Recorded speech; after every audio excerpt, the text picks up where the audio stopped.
Come on. The best friend dynamic, the family dynamic. Like when I was low, he was there to make sure I was accountable. Because life happens and people don't see that part. Yep. They just see the footage, right? They just see the progress pics, but they don't see what the hardships you deal with in your personal life and stuff. So when he saw me getting low, he's the reason that I competed again. I ended up winning that show and it changed my life. And it put me on the path to my head was straight and just 100% in. But he saw something in me that I was starting to lose vision of myself. So if it weren't for him, I wouldn't be here. So when he says, he saw me with my pro card, if it weren't for him, there's no chance it would have happened. Tell me a little bit about how y'all started training together. So it was 2021? Yeah. So I just did my first show and he would see me around. And we met at Fit Nation Gym, by the way. And so I was just a young guy coming in. I wanted to be a pro bodybuilder. I didn't talk to anybody. And I was just doing my thing, getting ready for my first show. I was coaching myself. And I would start posing. And he would go out of his way to give me tips and stuff. He would see my strengths and stuff, show me what to do to bring it out and all that. And then after that, I kind of went a separate way. I kept training, and then he saw how serious I took it even after my show. I started getting a lot bigger, and they started paying attention to how I trained.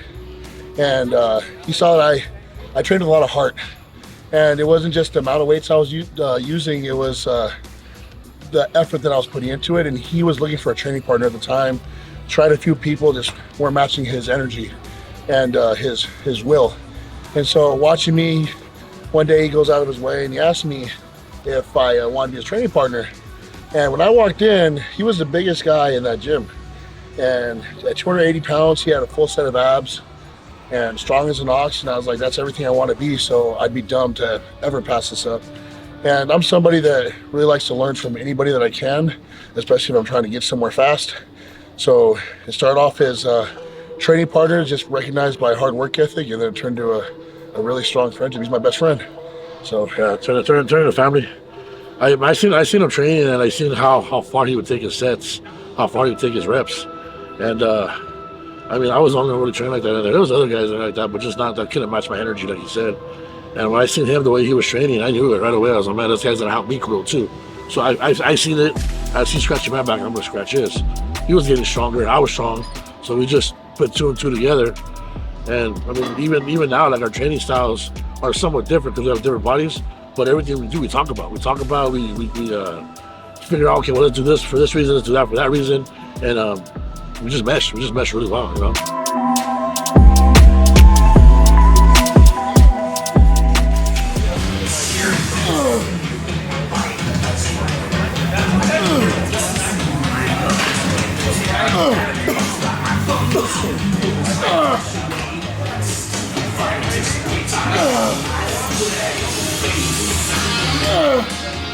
It took a lot of time to develop because at the beginning, he led the way.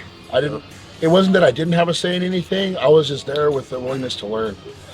And then as I started getting better, I started getting more confident to tell him things that I felt would help us or help him in particular.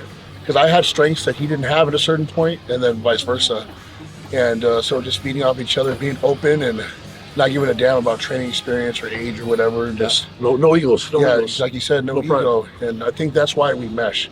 Just because I think, don't get me wrong, every time we train together, I'm always trying to beat him. Because I'm trying to be the best guy in the gym. And vice versa. But I'm not going to hold him back from being the best guy in the gym either. Because if I don't push him, he won't want to be better than me, and then how am I going to get better? So it's just one of those things, it helps me that he's getting better in a way. In the grand scheme of things. That, man, at our table is huge, So we can both eat. And whoever else wants to jump on our table can eat too, When he won his pro card at USA's, I felt like I had to do with that, training with them. And I tried with them backstage. And that's the type of relationship we built, very, very strong.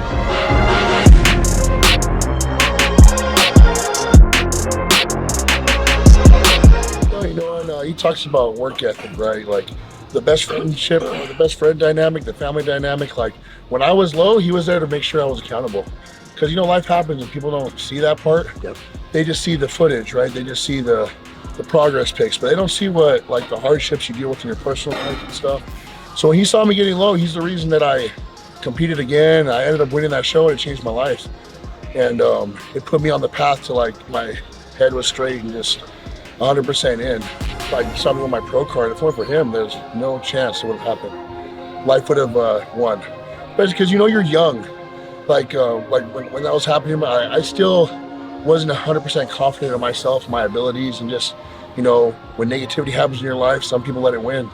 And just when it was about to win, this guy came in tag teaming and make sure it didn't. So that was I love this big guy, man. Like, he's a brother, and I literally wouldn't be here without him. Yeah, vice versa. I don't think I would. I'm 45 years old. I started bodybuilding at 38, so I mean, with that age, I don't think I would continue growing year after year if it wasn't for me working out with him and him getting stronger and pushing me to chase him on a lot of exercises as well, you know. So I mean, it's a give and take. It's a give and take. So what's next on like the docket for both of y'all? So, last we've talked, this is his last year competing, and obviously I'm just going to keep going, but we're both going to try to compete in the same shows. Just he'll do the Masters class, I'll do the Open, so we're looking at Tampa Pro. That has a Masters class. I don't know about Texas. Texas don't, but I'll compete in the Open. But he'll compete. So I'll be done after Texas, and say he finds one right after that, I'll go with him to that one. So that'll be cool to do that first one by ourselves, then kind of like let the other one relax a bit while the, you know, blah blah blah. So yeah, but as far as like training dynamic and stuff it goes and stuff, like, he's not going anywhere. He'll still be with me. He just won't be on stage with me.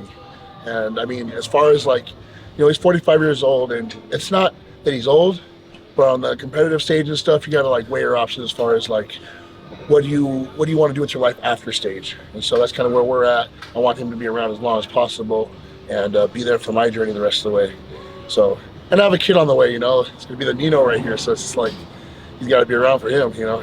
It's important. I figure once I retire, we've talked about it. Once I retire, instead of it being me trying to be my best with him and trying to be his best, I'm gonna back off a little bit and help him train and help him be his best. You know what I mean?